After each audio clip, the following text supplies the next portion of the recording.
Hi everybody, my name is Gerard McClellan from the S.A.G.E committee. Today we have a guest here today. His name is Greg Krantz for the Massachusetts Residential New Construction Program. Sorry about that. And he has a presentation he's going to give that really outlines terrific aspects of this program.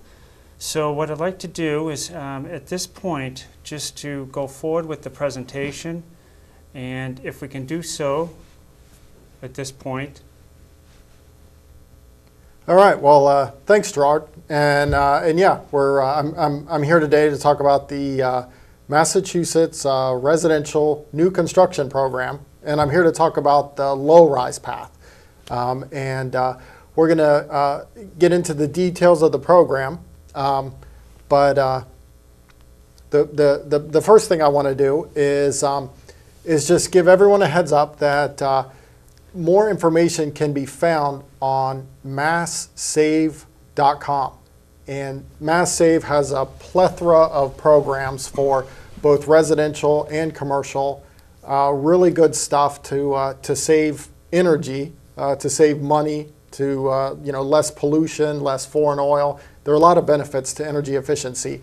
And today we're going to talk about the new construction program, but MassSave has a plethora of programs that are really good deals for people to save money through energy efficient measures. So getting started then, this is kind of the agenda of what I'm going to talk about. First, I'm going to do kind of an overview of the program, the 30,000 foot overview. Then I'm going to get into a little bit more details about the actual process of participating in the program. And then last, I'm going to go over the rebates of the program and how much money you can actually get from the program. So the program is sponsored, MassSave is sponsored by investor-owned utility companies in Massachusetts. And in Abington, that's National Grid Electric and National Grid Gas. So this program that we're going to talk about today is the Residential New Construction Program, and this is the low-rise path. So this is for projects under 4 stories, residential projects under 4 stories. And in a nutshell, this is incentive money for building energy efficient, new construction. So if you're building a new home or a new garden style apartments, then you build a little bit more energy efficient and you can get a check back in the mail from National Grid. So the applicants to this program are typically home builders, architects, or homeowners. So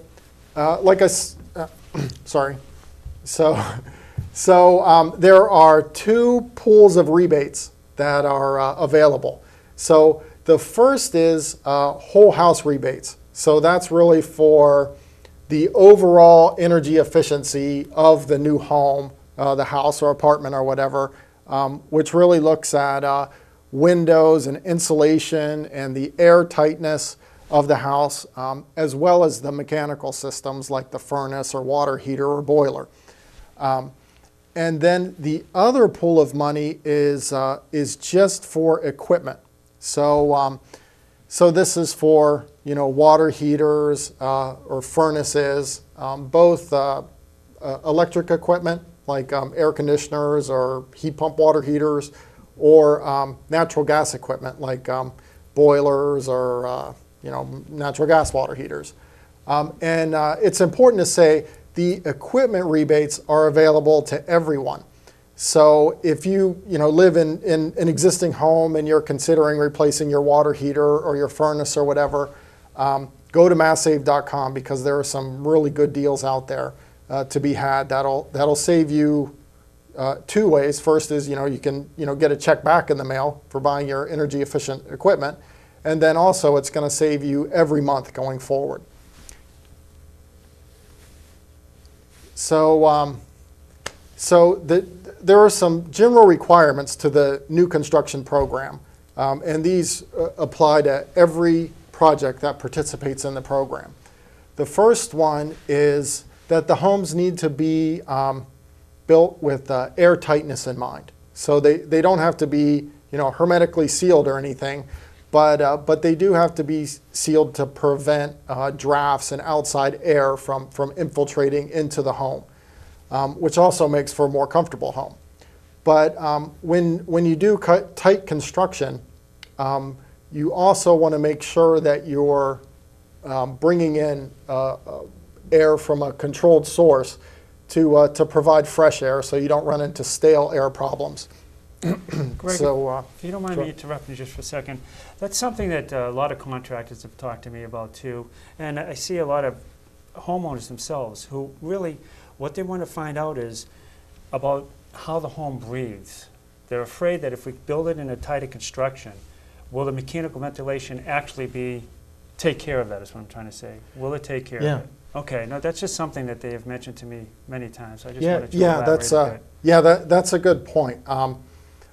For years and years, a lot of builders, learned that a home needs to breathe to be, for different reasons. Mm-hmm. But nowadays, what building scientists are saying all across the country, and everyone is pretty much in agreement, is it's better to actually build a tight home and to really pay attention to things like moisture problems, so you're not trapping moisture in your home, and then also to use mechanical ventilation from a controlled source, right, instead of letting the home just kind of get it naturally, which means it's going to be more ventilated on a windy day, less ventilated on a not windy day, and then also you don't know where the ventilation is coming from. So if you just had chemicals applied to your lawn or whatever, you could just be blowing that into your house. Right. So so kind of the mantra that building scientists across the country say is build tight and then ventilate right. Good point. That's an excellent point. Okay, yeah. Sorry. Okay. Yeah. Thanks for that question. So so back to the presentation. So that's kind of the first general requirement on the program, is you don't have to build a crazy hermetically sealed house, but you need to pay attention and make sure you build a tight house that's not drafty, and use mechanical ventilation. Mm-hmm. Also, you want to install tight duct systems, so you're not taking your expensive conditioned air and basically blowing it into your attic or whatever. You want to make sure that your expensive conditioned air actually makes it into your home. Another requirement of the program is what they call right sizing, is that when you install air conditioning systems, you want to make sure they're the right size, and that you're not installing a oversized system which is going to kick on and cool your house down so quickly before it ever gets up to you mean more like a short cycling type of system? It's called exactly, it's called short cycling, where the air conditioner comes on and it cools the house down so quickly that it never really has a chance to get up to what they call a steady state operating condition, where it's actually operating efficiently. It's right. always in startup or shutdown mode. Mm-hmm. And then also the air conditioning systems are required to have a thermal expansion valve or equivalent type valve, which is really it's a technical term. Most systems already have them installed, but it is a program requirement. Now, if you don't mind, I just want to touch briefly on the load sizing. That's extremely important for today's systems, and I just hats off that that's included into the general requirements. I think that's awesome. But as you mentioned, the TXV valve, that's usually standard with the system. Is there anything that you have felt as far as sizing equipment in the past, that with the load calculations today, how it has helped? Is that, speaking with other contractors, are they on board with this, is basically what I'm trying to say? That's another good question, is what we've noticed in the program is that typically HVAC contractors or air conditioning contractors like to install bigger systems that can really overcompensate for any need there might be. So, there's in the industry, everyone always kind of says they don't want to get a call back when someone's having a 4th of July party and they can't keep the house cool because the doors are open all the time, letting the hot air in, and there's 50 people inside their house. Each person is 98.6 degrees heating up the house. Right. So kind of the general the thing that we hear is that contractors like to put in bigger equipment, Right. even though it's less efficient. So they're not going to get that call on 4th of July. So that's why it is a program requirement, because it's more energy efficient to actually make sure you have right-sized equipment, even though it may not work great on that for that one occasion where you have the 4th of July party or whatever. All right, great. Thank you. Sure. So back to the presentation. We went over the first 3 requirements. So the 4th requirement is high efficacy lighting, which is a pretty simple requirement, but it makes a lot of sense. There are a lot of products on the market nowadays that are more energy efficient than incandescent lighting, like compact fluorescent light bulbs, which are relatively cheap and easy to put in. There are also LEDs are really, in the past few years, they've really made an entrance into the market, and the price is really dropping, and they're becoming a viable option also. Some people don't like fluorescent type bulbs because of the color, but LEDs take care of that problem. And the last requirement is to install Energy Star refrigerators and dishwashers, which again is a pretty easy requirement. Most of the dishwashers on the market nowadays are actually Energy Star dishwashers, and there's really not an extra cost associated with getting Energy Star refrigerators also. That's great. So the next slide here is about choosing a path in the low-rise residential new construction program. So we went over kind of the general requirements that apply to all homes, but then once you meet those requirements, you want to choose which path you want to follow. So there's the prescriptive path, which involves doing energy modeling and performance testing on a home, and then there's a prescriptive path, which is really just following a list of items to get your home to be energy efficient. So the performance path uses the home energy rating system. And the home energy rating system, it's HERS for short, H-E-R-S, HERS. This is a system that's been approved by the mortgage industry.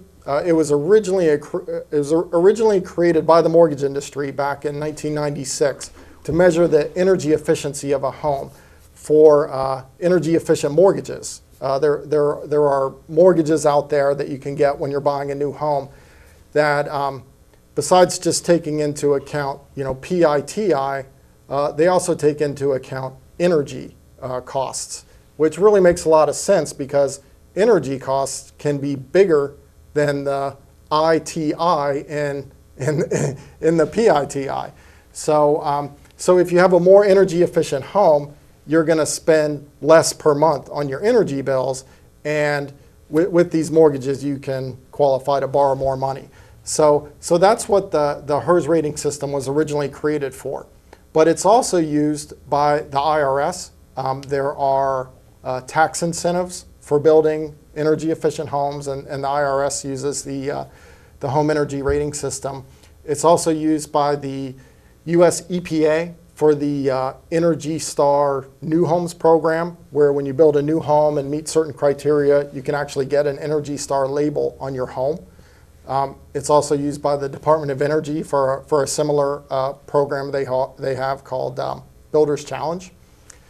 And it's also used in Massachusetts, not only for this program, but for the stretch code. A lot of communities, in fact, a lot of communities surrounding Abington, have adopted the stretch code, the stretch energy code, which is a alternate building code, and the home energy rating system is required for that as well. So it's been around quite a while. It's pretty tried and true. There are systems in place for quality assurance and complaint resolution, stuff like that. So anyway, if you choose to follow the performance path, that involves using this home energy rating system, where someone will come in and do an energy model of your home, and then see how your home scores on this using this home energy rating system. And that's what the incentives are based on. And coincidentally, Gerard is HERS rater, home energy rater, in the program. Greg, do you mind just answering one question? There's something that we're, hopefully everybody realizes that we're trying to become green community status, which once we do, then we'll adopt a stretch code. There's a lot of people out there that are afraid that when we move up to it, it's going to be cost prohibitive. Do you know, with the other programs, well, with the other homes that you've dealt with, personally, being a HERS rater, I don't see a great difference between the building code as is to the stretch code. Have you seen anything out there that increases the cost dramatically?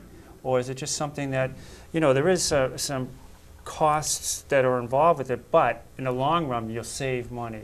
So I'm just wondering if you have heard from other HERS raters or other contractors, if they too are afraid of the increase in the cost that may be involved with it.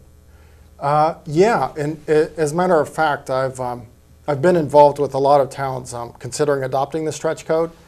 And one of the problems with the stretch code is that there's a small upfront cost for participating, for building a home to meet the stretch code. It costs a little bit more.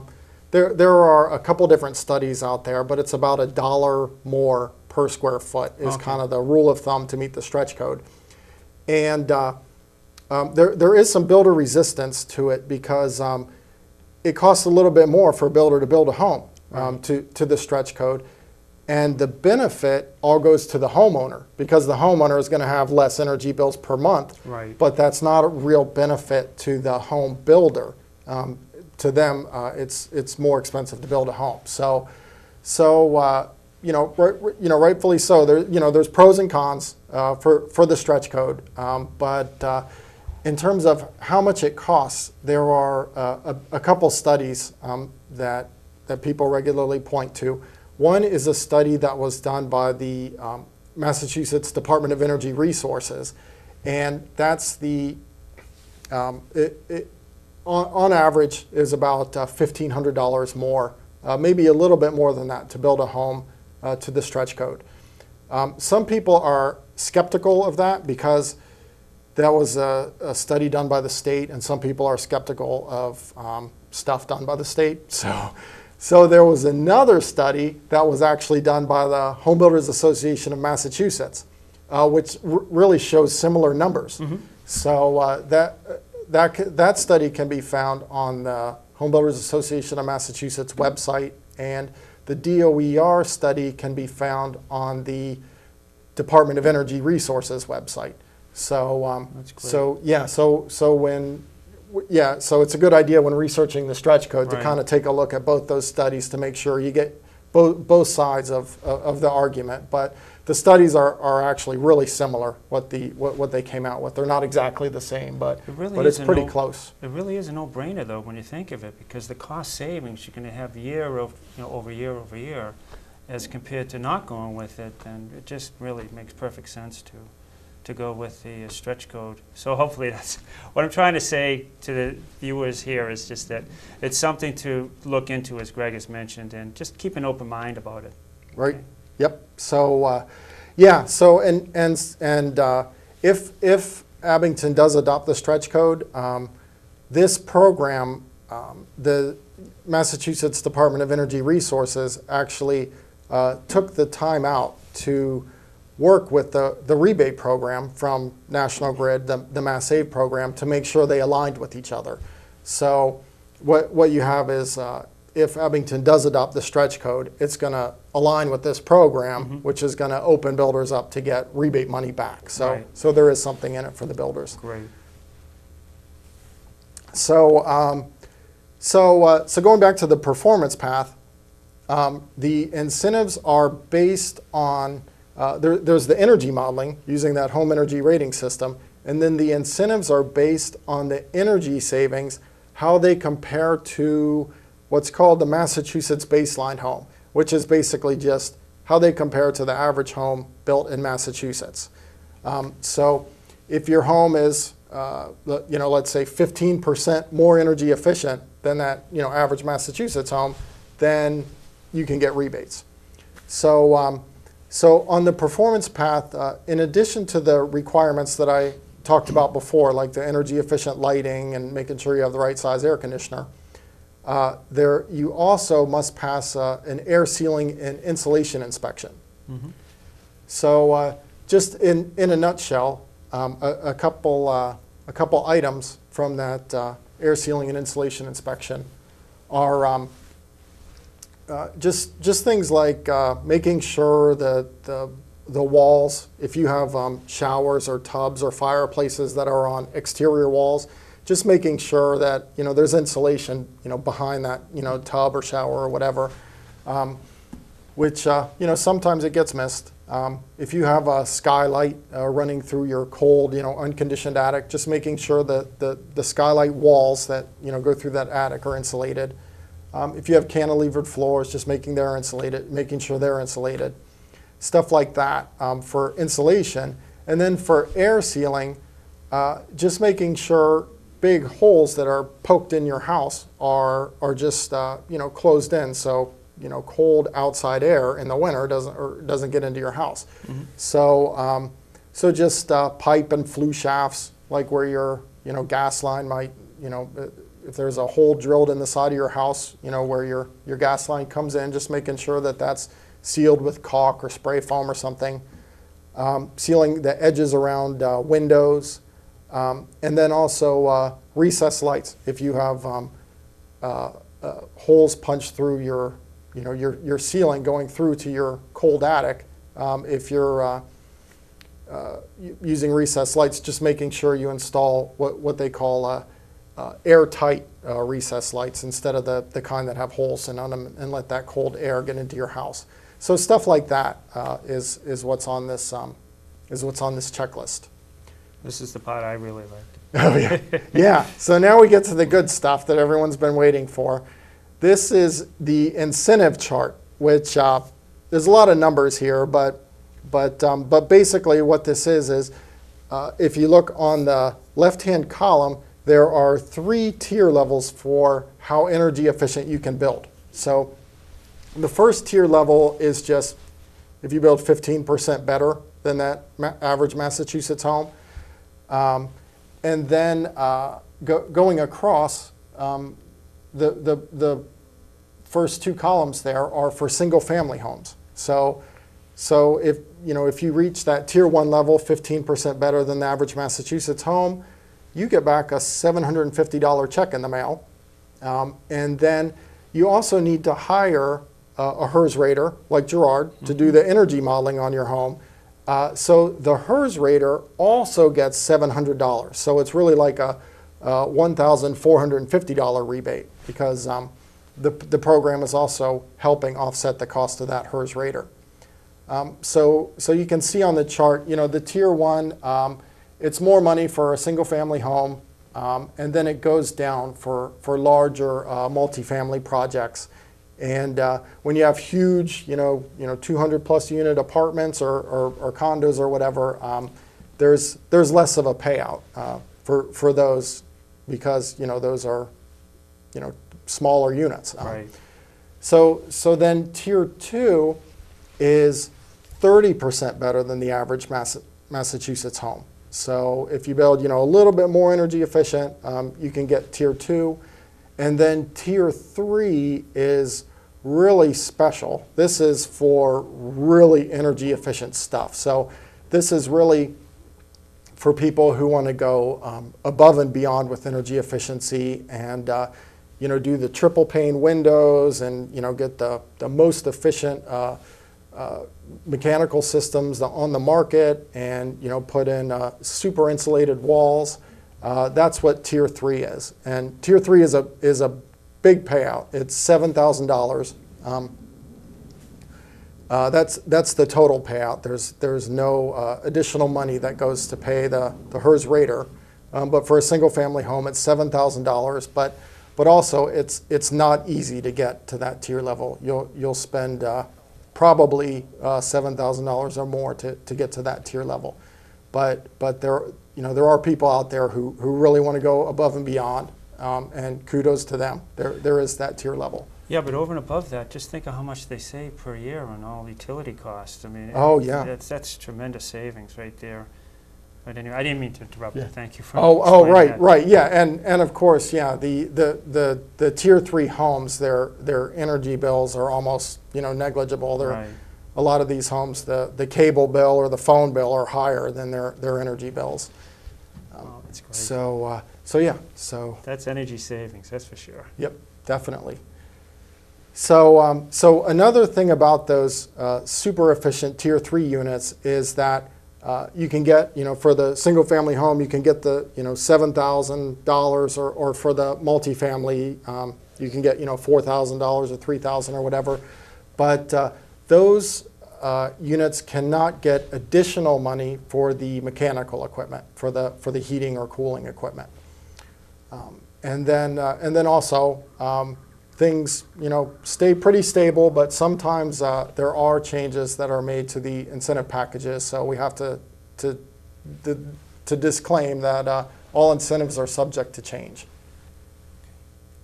So the next path is the prescriptive path. So where the performance path involved hiring that HERS rater to do the energy modeling on the home and comparing it to that average Massachusetts home, the prescriptive path is really just a list that you can follow when you're building a home to get rebates.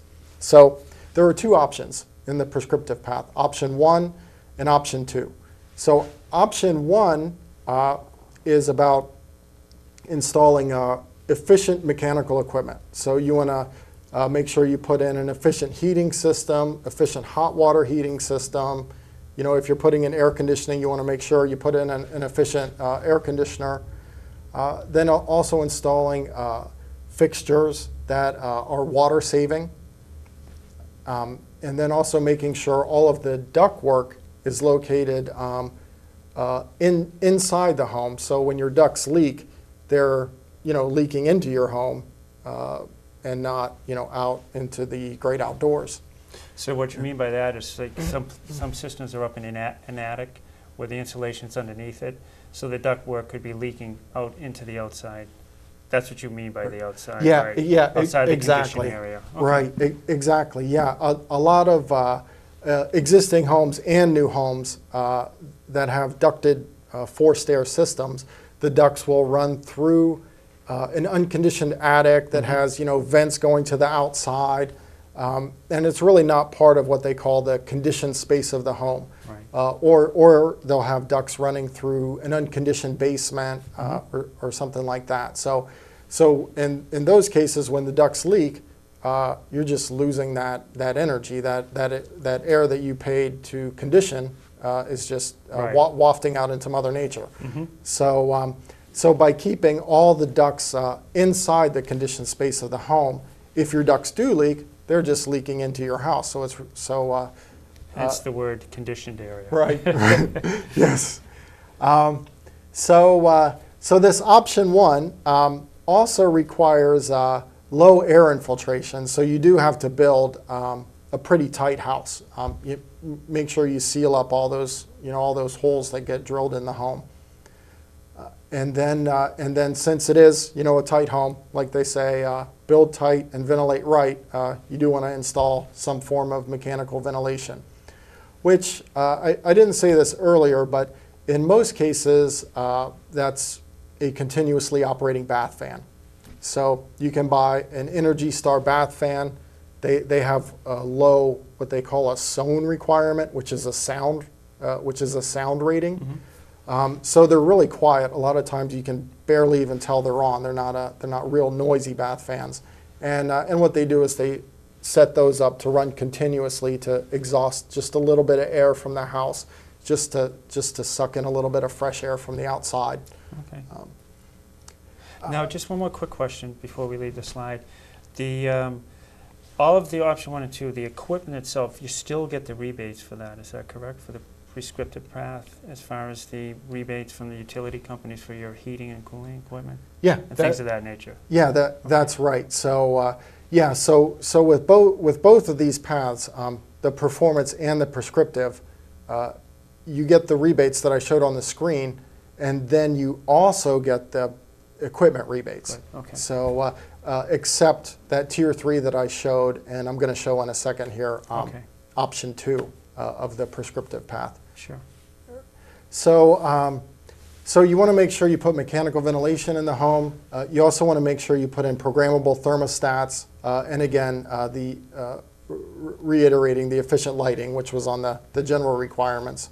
You want to make sure you put in those curly Q compact fluorescent light bulbs or LEDs or whatever. So that's option 1. Option 2 is the next step up, and it's basically everything that was in option 1, plus there are some insulation requirements. You want to make sure that you put in R60 attic insulation or roof insulation.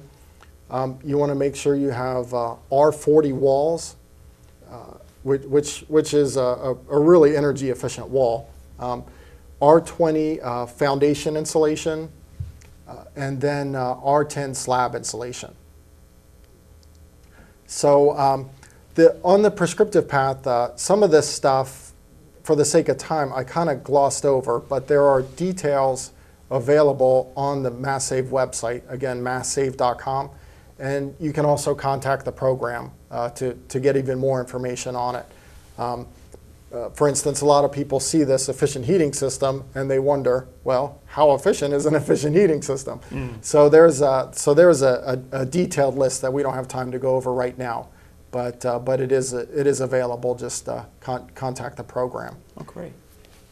All right. So moving on, the prescriptive path incentives are similar to the performance path incentive levels. But these two levels, the option 1 is for a single family home, you get $1,250 back, which if you remember from the performance incentives, that's equivalent to the tier 2 performance option. But what's different is there's a little bit less money that's paid to the HERS rater, because the HERS rater does still need to come out and they still need to do some diagnostic testing on the home. To do the air infiltration test or the duct leakage test, but they don't need to do the energy modeling. So there's a little bit less money that gets paid directly to the HERS rater. And then option 2 is the same incentive levels as performance tier 3, which was that one for really building a really energy efficient home, and the HERS rater. There is no incentive that's paid to the HERS rater on that one. Okay. And then also for prescriptive option 2, just like for tier 3, there are these units are not available for the mechanical equipment rebates for the high efficiency heating and cooling incentives. And again, the disclaimer, all incentives are subject to change. So, what I did was I just covered the one side. So let's back up just one slide there. Okay, so what I did was I just covered the incentive levels for the whole home. So that's just for building energy efficient homes, whether you follow the performance path or the prescriptive path. So in addition to that money, you can get rebates for energy efficient mechanical equipment. And again, like I said earlier, these rebates are available to anyone. So if you're considering replacing your water heater or air conditioner in your existing home, go to mássave.com and check out the rebates, because there are rebates available where you can get a check back in the mail to ease the pain of the extra money you spend for the efficient equipment, but then also you'll save every month on top of that. Exactly.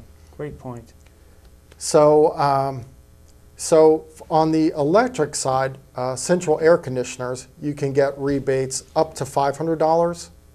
If you install heat pumps, which there are a lot of new and interesting heat pump products on the market, which are actually a great, less expensive option than oil or propane. You can get up to $500 back for those. There are also heat pump water heaters, which are electric water heaters. They're an alternative to the traditional electric water heaters, and they're much, much more energy efficient, cost the exact same amount to install.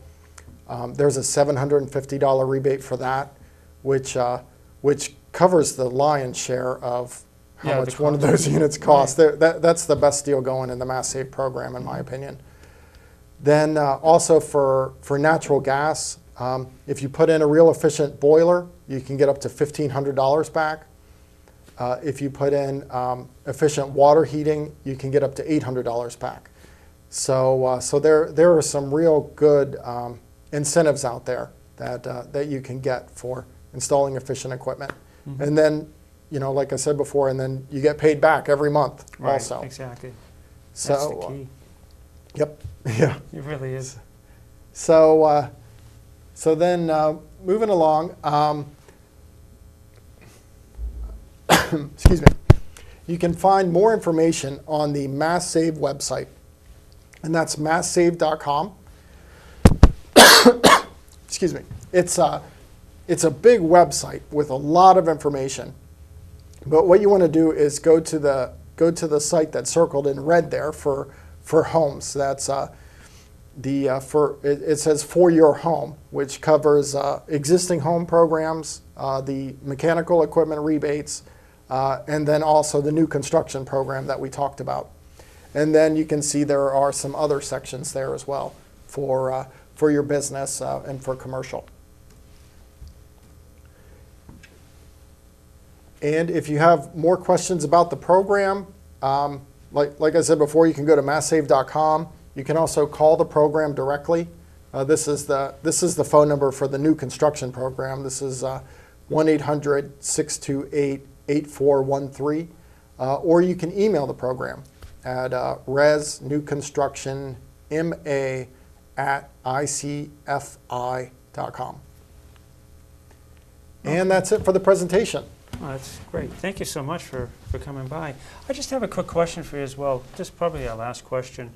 As far as construction schedules in a new home, does this affect it in any way if you take part in one, in this program itself? Does it? That you know of? Yeah, not really. That is a concern for some builders, because if you're not meeting the program requirements, then of course you do have to take time and make sure you do things right. Mm-hmm. But for builders who are meeting the program requirements, there's a little bit more scheduling you have to do, which basically involves calling your HERS rater 2 or 3 times. Right. The HERS raters typically get into the house to do their final diagnostic testing during before the house is totally complete. Like once the outside building shell of the home is done and the systems are operational, is the time when the HERS rater can come into the home. So a lot of times that might even be before the final, before the flooring's put down or the carpet, or before the walls are done, or some last minute punch out items. So so it really doesn't slow down construction unless you have the situation where the home builder's not meeting the requirements and they need to go back. Okay, and meet the requirements. Well, Greg, thank you so much for coming. Yeah, really Gerard, appreciate it. Yeah, thanks for having me. And also, if you would like to email us, S.A.G.E itself, please go to the website at www.abingtonsage.com. And from there, there's contact forms where you can send some information to us. But anyway, we'd like to thank you for viewing today, and we'd like to again thank Greg, and have a great day. Thanks for having me. Thank you.